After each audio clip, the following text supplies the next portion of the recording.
welcome to Civil Engineering Today, brought to you by the Boston Society of Civil Engineers section. I'm Cristina Fragoso. And I'm Brockman, and today our guest is Neil Swidey. Neil is somebody I really want to thank more than anything, not only for being on the show, but for writing this amazing book, Trapped Under the Sea. The book, to me, when I read the book, it didn't start with reading the book. It read your articles, little introduction. You've written for a long time for Boston Globe magazine, and you've written other books. And there's sort of a common theme, even though they seem to be about very different topics. So The Assist. Yes, The Assist was about high school basketball, kids from around Boston trying to make a go of it, and who would succeed in the use of basketball to try to get to the next level, to get to college. But it really was about good people put under extreme circumstances trying to overcome adversity, which is, as you say, a theme in this book. Theme in this book. And the other one is Last Lion, The Fall and Rise of Ted Kennedy also. Exactly, yeah, and that was one I worked with some colleagues at the Globe, a biography of Ted Kennedy, which is about, the whole family is about adversity and overcoming adversity, and his story was very much about that as well. Right, and another thing that's really clear is you have a real love of not only Boston, but you're not just writing. I can feel it in the writing. You're really telling the story, and you've got lessons learned. It actually. We'll talk about the book in a second, but I spent a long time reading the book because I was going back. You really hit on a lot of themes that hit not only on a personal level. It wasn't just a story of, the full title of the book, One Engineering Marvel, 5 Men, and a Disaster 10 Miles into the Darkness. And you really captured the story of the 5 men, but something really amazing is that you captured a lot of personality traits of people, and you captured a lot about the traits of how businesses run and how organizations run, and a lot of things about the culture. That I took the book to be a great lessons learned. I can imagine it being something of required reading, and I think it should be required reading of anybody. For engineering majors? For engineering majors, but even, I was thinking that at first. City planners? Anybody younger, I think as soon as you've got the ability to understand when you're reading, that you can learn lessons from what's happened, you're old enough that you should be reading this book. I appreciate that, Reed, because part of what appealed to me about this story was the idea of how great things get done. Who are the people who do it? Who are the dreamers and who are the doers? And that connection between the two to make things. Because as you know, the book is about an amazing success story, which is the cleanup of Boston Harbor. It was 25 years ago when the World Wide Web was just being created that the harbor was this embarrassment, this national embarrassment, an open sewer. And today it is the engine of so much of the growth in Boston. And so that is the success of it, this incredible story of perseverance and political know-how and engineering prowess to sort of get that. So that, I think, bears scrutiny and understanding and reflection. But then also, the book deals with the small group of workers called in at the end of this massive project, and why they were called in and asked to do this impossible job, and how that could have been done differently. And I think those are a lot of the lessons learned that come out of that we still should be able to still do great things as a society, but we have to connect what we're doing and what we're asking the people who actually do the work. I felt that one of the big themes throughout is the word safety, and how the word safety is taken, and who it's safe for and who it's not safe for. What were your, when you were writing it, what was your thought process in really pulling that forward? Yeah, well, it's interesting because safety, most of us, I think, have a pretty one-dimensional idea of what safety is about. And you hear about, sort of protecting lives and protecting people, protecting limbs, those kinds of things. And those of you in civil engineering know this better than I do about the importance of that.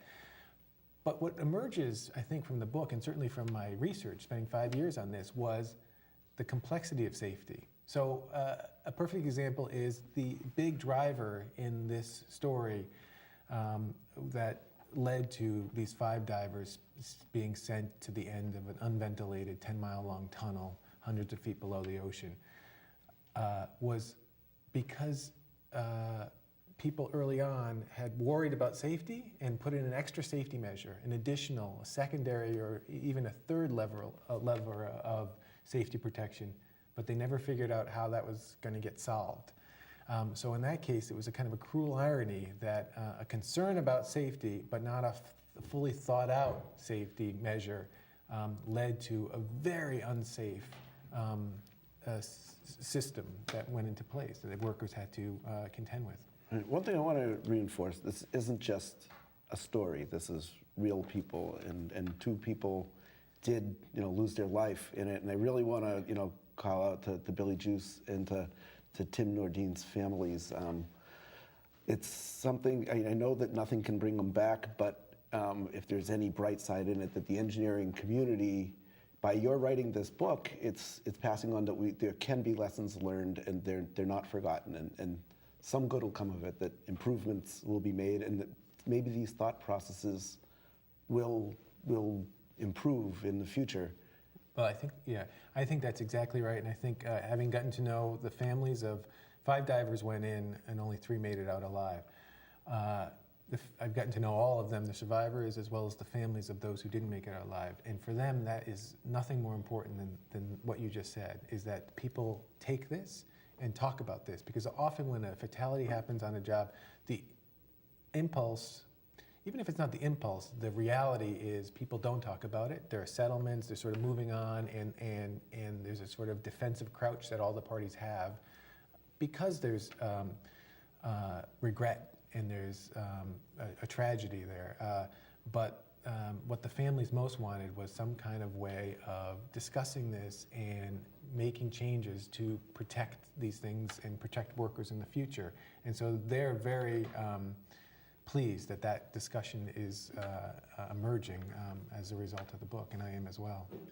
Since this was 25 years ago, I'm a little, I'm not too sure exactly what were they doing in the tunnel to begin with? Sure, yeah. So this accident was actually 15 years ago. 25 years ago was the mess of the harbor, but also the beginning of the change of basically for many years, decades, barely treated and sometimes untreated raw sewage was dumped right into the harbor every day. And that's what created the open sewer that Boston Harbor had become. In the late 80s and early 90s, work began on a massive project. It was the Big Dig before the Big Dig. Right. And that was the Boston Harbor Cleanup Project. And the 2 main components of that were the sewage treatment plant out on Deer Island that was created there, sophisticated, the 2nd largest in North America sewage treatment plant. So every toilet that flushes in eastern half of Massachusetts ends up at Deer Island. And it's put through this sophisticated treatment process. And then the people usually know that because they've flown in and out of Logan and you see those giant egg digesters, and most people maybe don't know what it is, but they've seen it. The thing people don't know, unless they've worked on this project, I've found, is this tunnel, the Outfall Tunnel at Deer Island that starts 420 feet down in a shaft below Deer Island and then moves out nearly 10 miles below the floor of the ocean out into the deep waters of Massachusetts Bay. And that means that everything that's treated, all the treated effluent goes down the shaft and then out the tunnel. And it's an engineering marvel because there's not a single pump or electrical source inside the tunnel itself. It's all gravity that moves this up to 1 billion gallons of wastewater every day out there. So the tunnel had to be built with precision. Precision, right. And at the end of the tunnel, this long horizontal tunnel, it connects with these 55 vertical pipes that climb up to the ocean floor. And that's a way to diffuse the treated wastewater so it doesn't affect the marine life out there. And at the top of each of those risers, there's what's called a diffuser head, and on each of those 55 pipes that sit on the ocean floor. And that's how all this wastewater gets back out into the ocean and is diffused, so it has no negative impact on the marine life. But for the long years that it took to build this tunnel, the designers and the project managers had put in an extra safety protection layer, and that were these safety plugs that sat at the joints, at the elbows where Okay. the horizontal risers, the horizontal tunnel met these vertical risers. But they never figured out how those plugs were going to get out. Yet the contract specified that everything in the tunnel had to be pulled out before those Before you do plugs. it, right. So that meant all the life support in the tunnel, all the ventilation, all the transportation, all the lighting. So the tunnel was a giant black hole. And that's when, in desperation, the parties cast about for a team of workers to take on this impossible job of journeying 10 miles into this tunnel, which at the end chokes down to just 5 feet in diameter, and then these pipes that where you have to crawl into to get the plugs out are only 30 inches wide, which is just slightly wider than my shoulders. That was the task that they were given. I feel tension just listening to this. Isn't it? Right. That's what I was reading the book. I was just, you could feel it.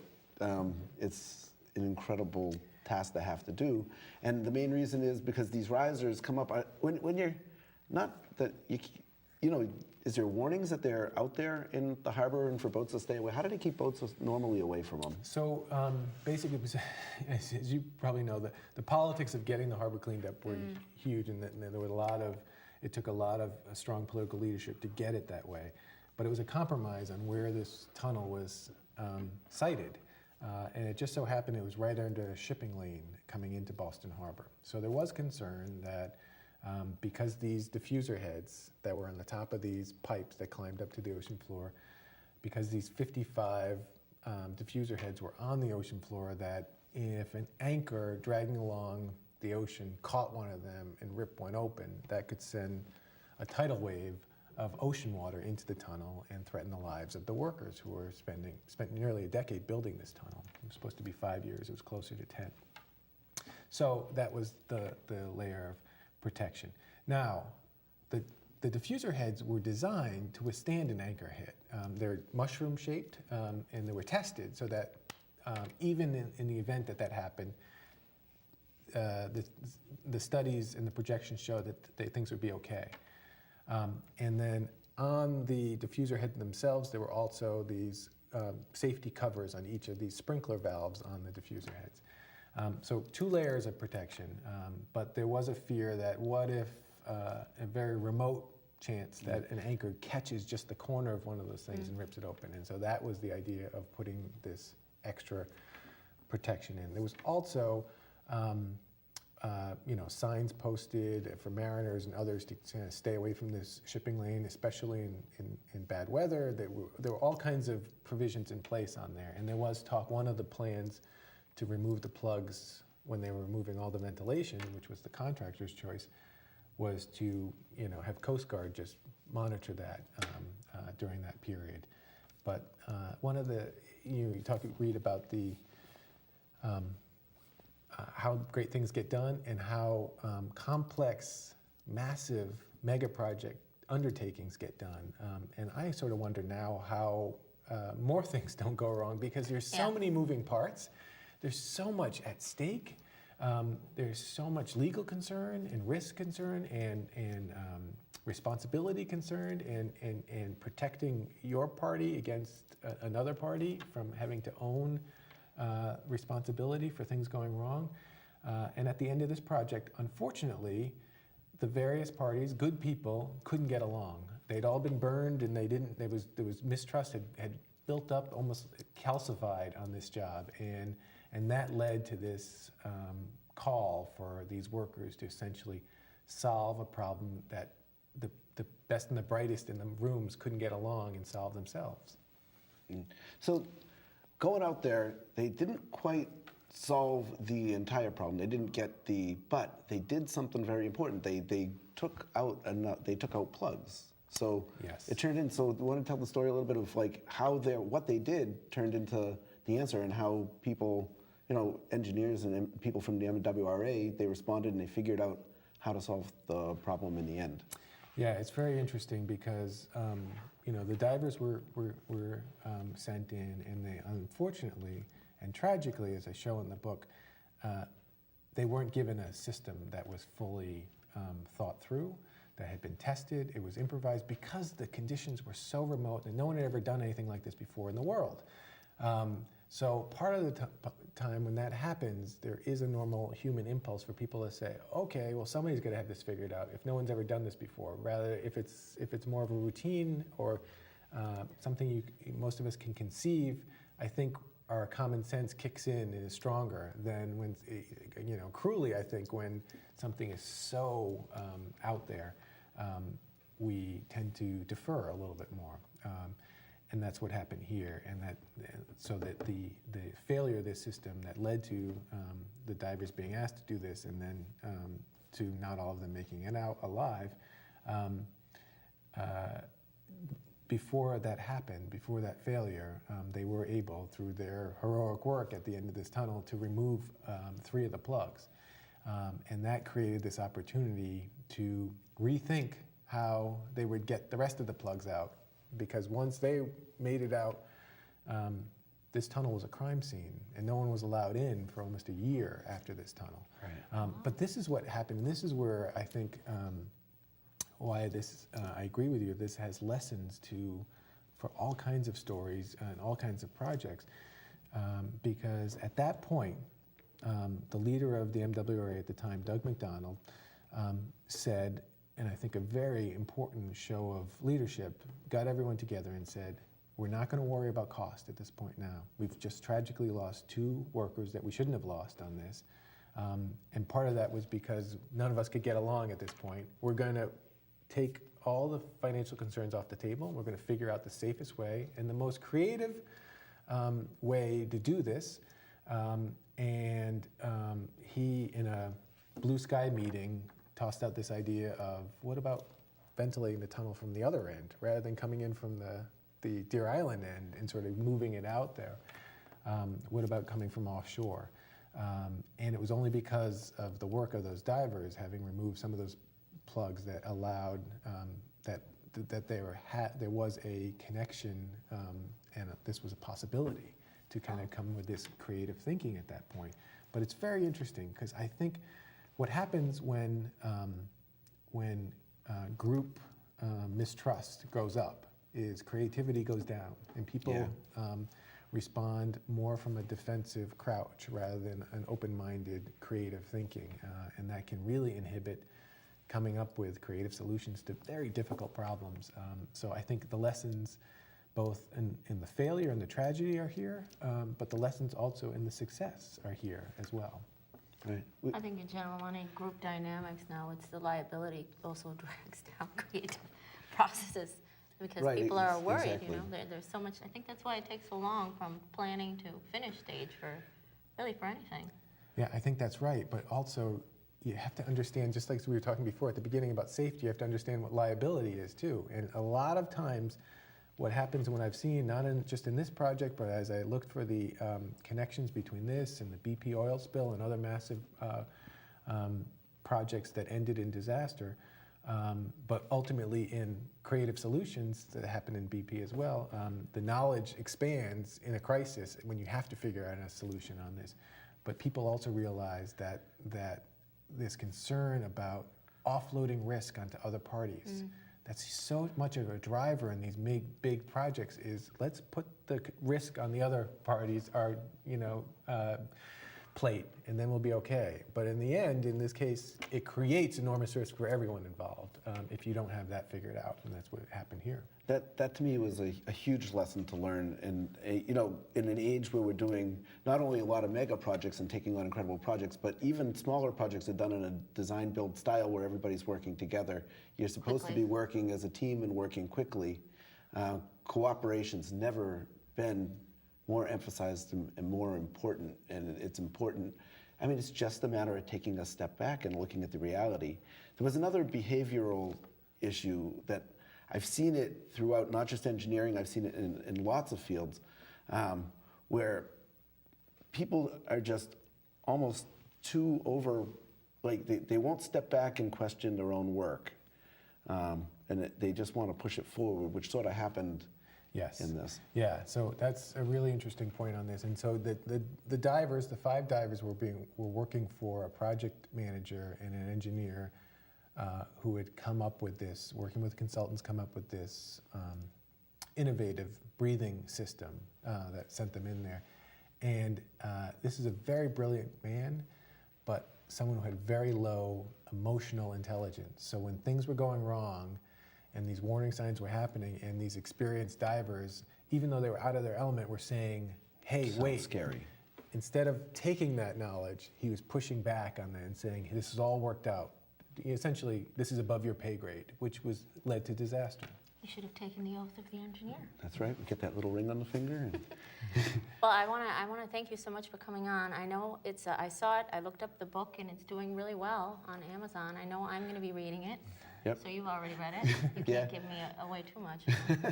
well, But thank you for coming on today. Thank you. It's been yeah, a thank you pleasure. very much for being on. And I just want to say when you wrote the original articles, we were really proud to give you the award from the Boston Society, our Journalism Award of the Year. And I know you've gotten other awards, but really, beyond that, the awards don't even say. This book really does something great, and thank you for writing it. And thank you to all the construction workers and everybody that cleaned up Boston Harbor. And we will learn lessons from it, and thank you very much. Thank you. Good learn lessons. I appreciate that. It's great talking with you. And I would tell people trappedunderthesea.com has more information if they're interested in finding more. TrappedUnderTheSea.com? TrappedUnderTheSea.com. That sounds scary. So that's about all the time we have this week. I just want to throw out there that the online bridge contest at engineeryourfuture.org still has a couple weeks left that students can enter. And we're giving bridge tours. The weather's going to get warmer, they say. So more and more bridge tours are going to be happening. So hope. go to engineeryourfuture.org. And thank you, Neil. Thank you for coming on today. And tune in, everybody, next month for Civil Engineering Today. Thank you.